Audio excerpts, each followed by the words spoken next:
If there's one thing that almost every person I've met seems to struggle with, it's productivity. For most of us, staying focused for extended periods of time until the task at hand has been completed seems impossible. We live in a world filled with distractions, making it harder than ever to stay on task. Our brains are being constantly bombarded with information from technology, which is affecting our ability to focus and concentrate. In this video, I am going to share with you 5 ways to supercharge your productivity and make the most out of your working hours. Let's start with social media. As much as scrolling through Facebook or Instagram may seem like harmless fun, it's actually destroying our ability to focus. The content on social media is designed to grab our attention immediately with its short and snappy format. Our brains are malleable and adapt to the content we consume regularly. If we only expose ourselves to short social media updates, our brains will struggle to concentrate on tasks that require longer periods of focus. One simple step we can take to maximize productivity is to limit our social media usage. Delete or deactivate unnecessary apps and create boundaries for yourself. You might be surprised by the benefits of reclaiming your attention. Hydration is another often overlooked aspect of productivity. Countless studies have shown a clear link between hydration and cognitive performance. When our bodies are dehydrated, it becomes difficult for us to focus. We may be implementing various productivity tips, but if we're not drinking enough water, our ability to concentrate will suffer. Even mild dehydration can impact our cognitive function. One way to check if you're adequately hydrated is by monitoring the color of your urine. Aim for a pale lemonade or straw color. The Mayo Clinic recommends 2.7 to 3.7 liters of water daily for women and men respectively. Adjust your intake based on factors like exercise and outside temperature. Drinking enough water is essential for maintaining optimal productivity levels. Sitting for long periods of time can also hinder our productivity. Research shows that our focus starts to decline after just 14 minutes of sitting. Our sedentary lifestyle and constant use of technology contribute to this issue. As a solution, make a conscious effort to incorporate physical activity throughout your day. Take breaks every 30 minutes, get up and move around. This not only helps with spinal health but also resets our focus. Moving our bodies jumpstarts our brain and allows us to concentrate better when we sit back down. Physical activity has a tremendous impact on both our health and focus.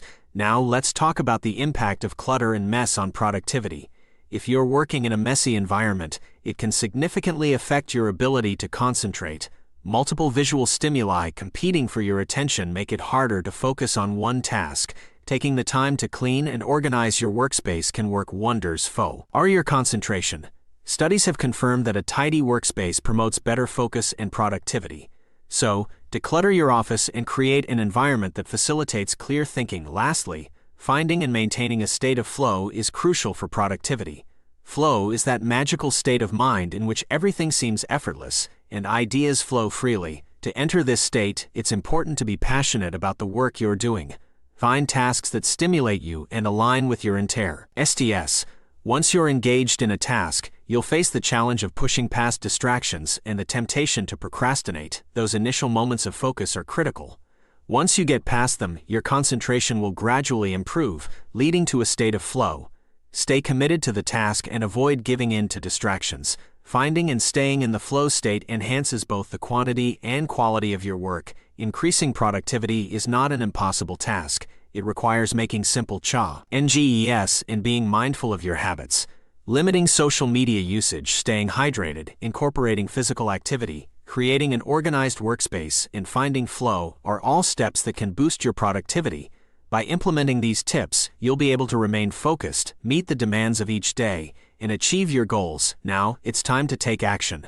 Which of these tips resonated with you the most? What actions will you implement in your life to supercharge your productivity?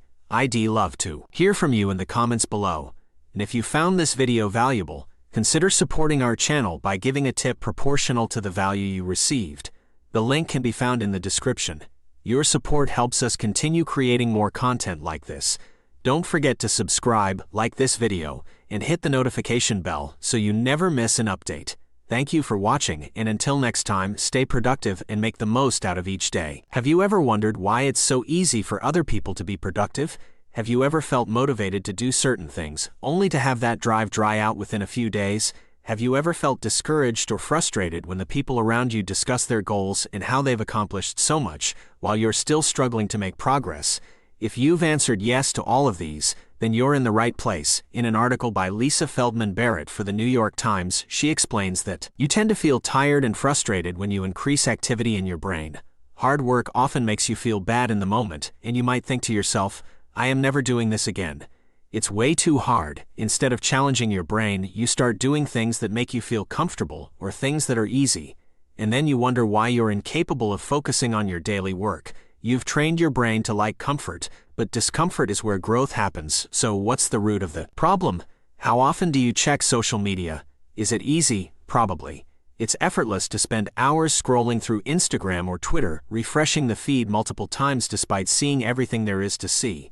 But when it comes to doing other things such as reading or writing, you struggle to focus. You find yourself zoning out or even getting tired. The reason behind this is dopamine. Dopamine is what makes you desire things. It boosts your mood, motivation, and attention. And when you have an extremely high dopamine tolerance, simple things like reading or writing don't provide the same level of dopamine as other activities, such as watching TV or scrolling through Instagram. Your brain doesn't care that consuming high levels of dopamine could be damaging to you, it just wants more and more. But what's wrong with having too much dopamine? Our bodies have a biological system called homeostasis, which keeps our internal physical and chemical balance. When your brain gets used to high dopamine levels, it becomes your new normal. And that's when you develop a dopamine tolerance. Everyday tasks become impossible, and reading, writing, or improving yourself becomes even more challenging. In an article by Healthline, it's mentioned that certain drugs may interact with dopamine in a way that becomes habit-forming. The brain toners down dopamine when a habit forms, leading to a decrease in interest in other things and making you act more compulsively. This is why it's difficult for drug addicts to quit, and why it's hard for you to stop watching Netflix when you have work to do. Feeling helpless, I started researching and came across strategies to balance out dopamine levels and trick the brain into enjoying hard things again. One strategy is to cut out all social media for 1 day a week. Social media addiction involves broken reward pathways in our brains. We desire likes, retweets, and emoji applause, and our brains become wired to seek these rewards. By limiting social media usage, you can regain control over your brain chemistry.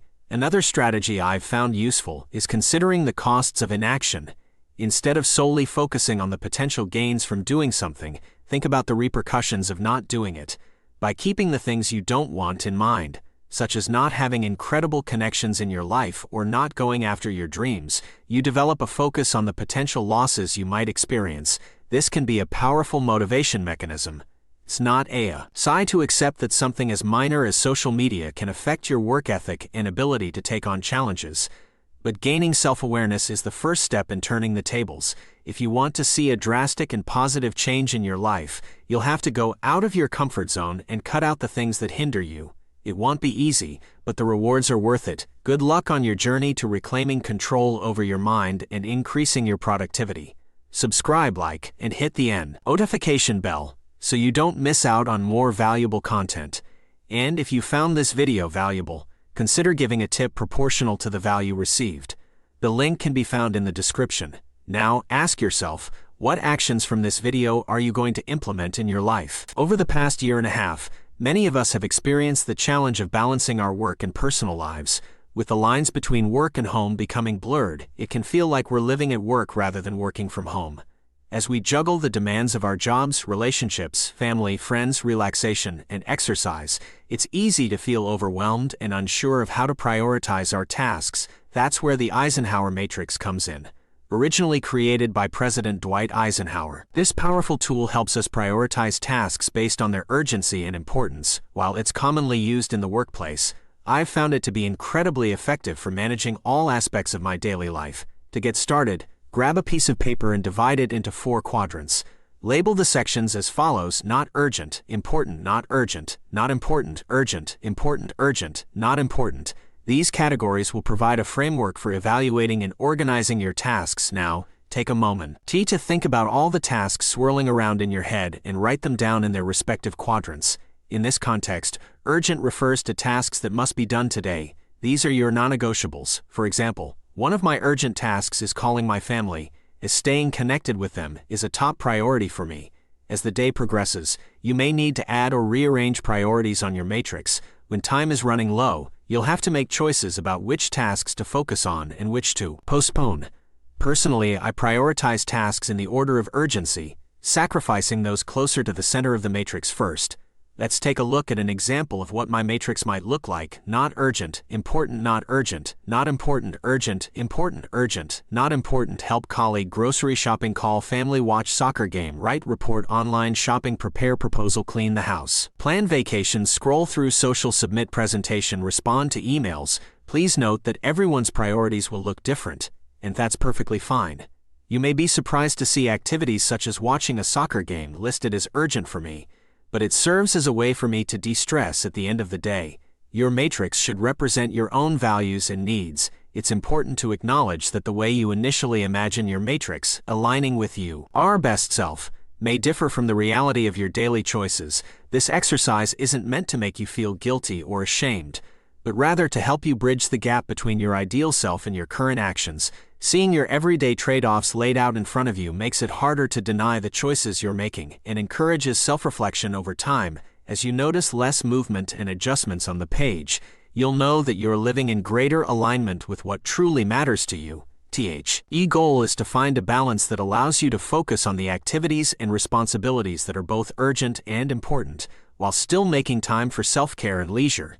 So, whether you're tackling your work tasks, managing family commitments, or finding time for personal hobbies, the Eisenhower Matrix can be a valuable tool in helping you navigate the complex demands of modern life.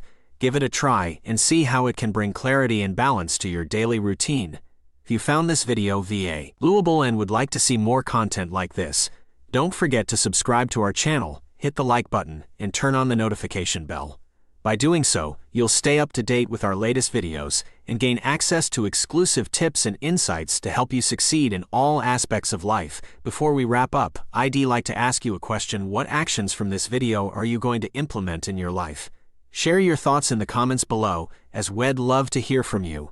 And finally, if you found this video particularly valuable and would like to show your support, consider leaving a tip proportional to the value you received. You can find the link to do so in the video description. Thank you for watching, and until next time, take care and keep striving for success in all areas of your life.